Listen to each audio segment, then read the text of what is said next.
Silicon city ಬೆಂಗಳೂರಿನಲ್ಲಿ ಧಾರಾಕಾರ ಮಳೆಯಾಗಿದೆ. ದಿಢೀರ್ ಅಂತ ಹೇಳಿ ಮಳೆಯಾಗಿದ್ದರಿಂದ ಜನ ಫುಲ್ ಶಾಕ್ ಆಗಿದ್ದಾರೆ. ನಗರದ ಗಾಂಧಿನಗರ, ಕಬ್ಬನ್ ರಸ್ತೆ, ಎಂಜಿ ರಸ್ತೆ, ಇಂದಿರಾನಗರ, ಬಸವನಗುಡಿ, ರಾಜಾಜಿನಗರ, ಯಶವಂತಪುರ ಸೇರಿದಂತೆ ಹಲವು ಪ್ರದೇಶಗಳಲ್ಲಿ ಭಾರೀ ಮಳೆಯಾಗಿದೆ. ಟ್ರಾಫಿಕ್ ಜಾಮ್ನಿಂದ ರಸ್ತೆಯಲ್ಲಿ ಸಿಲುಕಿದಂತಹ ಜನ ಹಾಗೂ ವಾಹನ ಸವಾರರು ತೀವ್ರ ಪರದಾಟವನ್ನು ನಡೆಸಿದ್ರು. ತಿಂಗಳಿಡೀ ಮಳೆ ಮುಂದುವರಿಯಲಿದೆ ಅಂತ ಹವಾಮಾನ ಇಲಾಖೆ ಮುನ್ಸೂಚನೆ ಕೊಟ್ಟಿದೆ.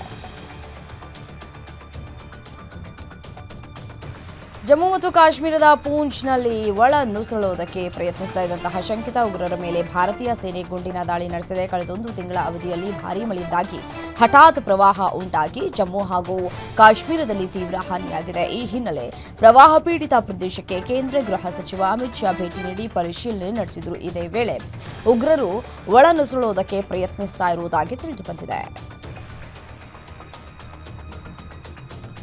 ಮಾಜಿ ಉಪರಾಷ್ಟ್ರಪತಿ ಜಗದೀಪ್ ಧನ್ಖರ್ ತಮ್ಮ ಅಧಿಕೃತ ನಿವಾಸವನ್ನ ಖಾಲಿ ಮಾಡಿದ್ದಾರೆ ಅಂತ ಮೂಲಗಳು ತಿಳಿಸಿವೆ. ದಕ್ಷಿಣ ದೆಹಲಿಯ ಛತ್ತರ್ಪುರದಲ್ಲಿರುವ ಖಾಸಗಿ ಫಾರ್ಮ್ ಹೌಸ್ಗೆ ಸ್ಥಳಾಂತರಗೊಂಡಿದ್ದಾರೆ ಎನ್ನಲಾಗಿದೆ.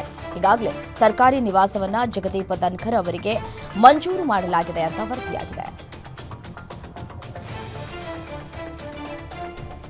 ತೃಣಮೂಲ ಕಾಂಗ್ರೆಸ್ನಲ್ಲಿ ಆಂತರಿಕ ಕಲಹ ಮತ್ತೆ ಮುನ್ನೆಲೆಗೆ ಬಂದಿದೆ. ಕಳೆದ ಆಗಸ್ಟ್ನಲ್ಲಿ ಪಕ್ಷದ ಮಹಿಳಾ ಸಹೋದ್ಯೋಗಿಯೊಂದಿಗಿನ ವಾಗ್ವಾದದ ಬಳಿಕ ಲೋಕಸಭೆಯ ಮುಖ್ಯ ಸಚೇತಕ ಸ್ಥಾನಕ್ಕೆ ರಾಜೀನಾಮೆ ನೀಡಿದ ಕಲ್ಯಾಣ್ ಬ್ಯಾನರ್ಜಿ ಈಗ ತಮ್ಮ ಪಕ್ಷದ ಸಂಸದರ ವಿರುದ್ಧ ಗಂಭೀರ ಆರೋಪ ಮಾಡಿದ್ದಾರೆ. 2 ವರ್ಷಗಳ ಹಿಂದೆ ಬಿಜೆಪಿ ಸಂಸದರೊಬ್ಬರು ಬೆದರಿಕೆ ಹಾಕಿದಾಗ ತೃಣಮೂಲ ಸಂಸದರು ತಮಗೆ ಬೆಂಬಲ ನೀಡಲಿಲ್ಲ ಅಂತ ಕಲ್ಯಾಣ್ ಬ್ಯಾನರ್ಜಿ ದೂರಿದ್ದಾರೆ.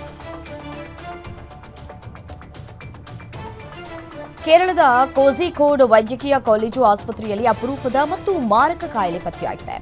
ಮೆದುಳಿನ ಸೋಂಕಾದ ಅಮೀಬಿಕ್ ಮೆನಿಂಗೋಎನ್ಸೆಫಾಲಿಟಿಸ್ಗೆ ಚಿಕಿತ್ಸೆ ಪಡಿತಾ ಇದ್ದಂತಹ 3 ತಿಂಗಳ ಮಗು ಸೇರಿದಂತೆ 2 ಸಾವನ್ನಪ್ಪಿದ್ದಾರೆ ಅಂತ ಆರೋಗ್ಯ ಇಲಾಖೆ ಅಧಿಕಾರಿಗಳು ತಿಳಿಸಿದ್ದಾರೆ. ಈ ಘಟನೆಯೊಂದಿಗೆ ಆಗಸ್ಟ್ ತಿಂಗಳಲ್ಲಿ ಕೇರಳದಲ್ಲಿ ಈ ಸೋಂಕಿನಿಂದ ಸಾವಿನ ಸಂಖ್ಯೆ 3ಕ್ಕೆ ಏರಿಕೆಯಾಗಿದೆ. ಮೈ ಬಣ್ಣ, ತೂಕದ ಕಾರಣಕ್ಕೆ ಪತ್ನಿಯನ್ನ ಸದಾ ನಿಂದಿಸ್ತಾ ಇದ್ದಂತಹ ವ್ಯಕ್ತಿ ಬಳಿಕ ಅವಳನ್ನ ಸುಟ್ಟು ಹಾಕಿದ್ದಾರೆ.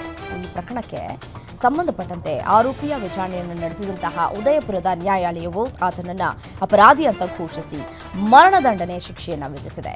ಆರೋಪಿಯು ಪತ್ನಿಯ ಮೈಬಣ್ಣ ಮತ್ತು ದೇಹದ ತೂಕಕ್ಕಾಗಿ ಸದಾ ನಿಂದಿಸ್ತಾ ಇದ್ದ, ಅವಳಿಗೆ ಹಿಂಸೆಯನ್ನ ನೀಡ್ತಾ ಇದ್ದ ಅಂತ ಪ್ರಾಸಿಕ್ಯೂಷನ್ ನ್ಯಾಯಾಲಯಕ್ಕೆ ತಿಳಿಸಿದ್ದಾರೆ.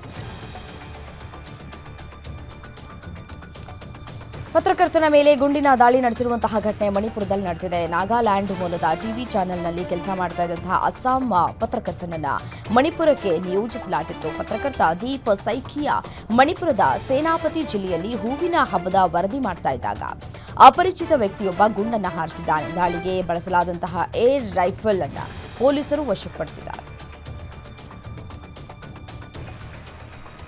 ತೃತೀಯ ಲಿಂಗಿಗಳ ಗುಂಪೊಂದು ರೈಲು ನಿಲ್ದಾಣದಲ್ಲಿ ದಾಂಧಲೆ ಎಬ್ಬಿಸೋದಕ್ಕೆ ಶುರುವಾಗಿದೆ.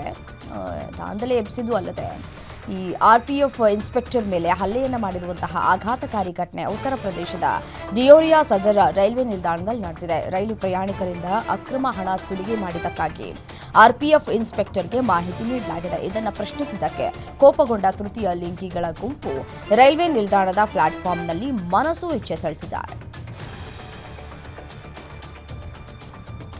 ಉತ್ತರ ಪ್ರದೇಶದ ಲಖನೌದಲ್ಲಿ 13 ವರ್ಷದ ಬಾಲಕಿಯೊಬ್ಬಳನ್ನ ಸಾಮಾಜಿಕ ಮಾಧ್ಯಮದ ಮೂಲಕ ವಂಚಿಸಿ ಬೆದರಿಕೆ ಹಾಕಿ ಹಣ ವಸೂಲಿ ಮಾಡಿದ ಆರೋಪದಡಿ ಒಬ್ಬ ವ್ಯಕ್ತಿಯನ್ನ ಪೊಲೀಸರು ಬಂಧಿಸಿದ್ದಾರೆ. ಆರ್ಯನ್ ಸಿಂಗ್ ಇನ್ಸ್ಟಾಗ್ರಾಂನಲ್ಲಿ ಬಾಲಕಿಗೆ ರಿಕ್ವೆಸ್ಟ್ ಕಳುಹಿಸಿ ಸಂಪರ್ಕಕ್ಕೆ ಬಂದಿದ್ದ. ಬಾಲಕಿಯ ವಿಶ್ವಾಸ ಗಳಿಸಿದ ನಂತರ ಆತ ಆಕೆಗೆ ಮಾನಸಿಕವಾಗಿ ಮತ್ತು ದೈಹಿಕವಾಗಿ ಕಿರುಕುಳವನ್ನು ನೀಡಿದ್ದಾನೆ ಅಂತ ಆರೋಪಿಸಲಾಗಿದೆ.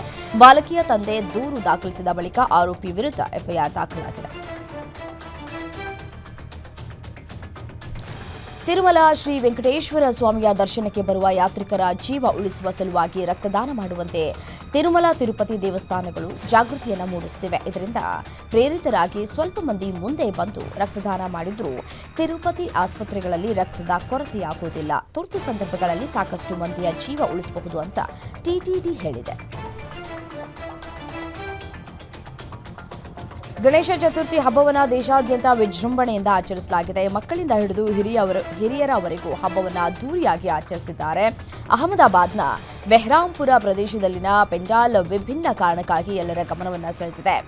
ಜೂನ್ 12ರಂದು ನಡೆದಂತಹ ಏರ್ ಇಂಡಿಯಾ ವಿಮಾನ ಅಪಘಾತದಲ್ಲಿ ಬಲಿಯಾದವರು ಮತ್ತು ರಕ್ಷಣಾ ಪ್ರಯತ್ನಗಳನ್ನು ಮುನ್ನಡೆಸುವ ವೀರರನ್ನ ಈ ಪೆಂಡಾಲ್ ಚಿತ್ರಿಸಿದೆ. ಸೈಕಲ್ನಲ್ಲಿ ಹೋಗ್ತಾ ಇದ್ದಾಗ ಪಾದಚಾರಿ ಗೋಡೆ ಕುಸಿದು 60 ವರ್ಷದ ವ್ಯಕ್ತಿಯೊಬ್ಬರು ಸಾವಿಗೀಡಾದ ದುರ್ಘಟನೆ ಪಂಜಾಬ್ನ ಮಾನ್ಸಾ ಜಿಲ್ಲೆಯ ಜವಾಹರ್ಕೆ ಗ್ರಾಮದಲ್ಲಿ ನಡೆದಿದೆ. ಸೈಕಲ್ನಲ್ಲಿ ಹೋಗ್ತಾ ಇದ್ದಾಗ ಏಕಾಏಕಿ ಪಾದಚಾರಿ ಗೋಡೆ ಕುಸಿದಿದೆ. ಭಾರೀ ಮಳೆಯಿಂದ ಗೋಡೆ ಕುಸಿದಿರಬಹುದು ಎನ್ನಲಾಗಿದೆ. ಈ ದೃಶ್ಯ ಹತ್ತಿರದ ಸಿಸಿ ಕ್ಯಾಮೆರಾದಲ್ಲಿ ಸರಿಯಾಗಿದೆ. 60 ವರ್ಷದ ವ್ಯಕ್ತಿಯು ರೈತನಾಗಿದ್ದು ಜಗಜೀವನ್ ಅಂತ ಹೇಳಿ ಗುರುತಿಸಲಾಗಿದೆ. ಹಿಮಾಚಲ ಪ್ರದೇಶದ ಮಣಿಮಹೇಶ ಯಾತ್ರೆಯಲ್ಲಿ ಭಾರೀ ಮಳೆ ಮತ್ತು ಭೂಕುಸಿತದಿಂದ 16 ಭಕ್ತರು ದಾರುಣವಾಗಿ ಸಾವನ್ನಪ್ಪಿದ್ದಾರೆ. ಸಾವಿರಾರು ಜನರು ಪ್ರವಾಹ ಮತ್ತು ಭೂಕುಸಿತದಲ್ಲಿ ಜೀವನ್ಮರಣ ಹೋರಾಟವನ್ನು ನಡೆಸ್ತಾ ಇದ್ದಾರೆ. ಈಗಾಗಲೇ ಸಾವಿರಾರು ಜನರನ್ನು ರಕ್ಷಿಸಲಾಗಿದೆ. ಮುಂದಿನ 2 ದಿನಗಳವರೆಗೆ ಹವಾಮಾನ ಇಲಾಖೆ ರೆಡ್ ಅಲರ್ಟ್ ಘೋಷಿಸಿದ್ದು ಹಿಮಾಚಲ ಪ್ರದೇಶದಲ್ಲಿ ಭಾರೀ ಮಳೆಯಾಗುವ ಮುನ್ಸೂಚನೆ ಕೊಟ್ಟಿದೆ.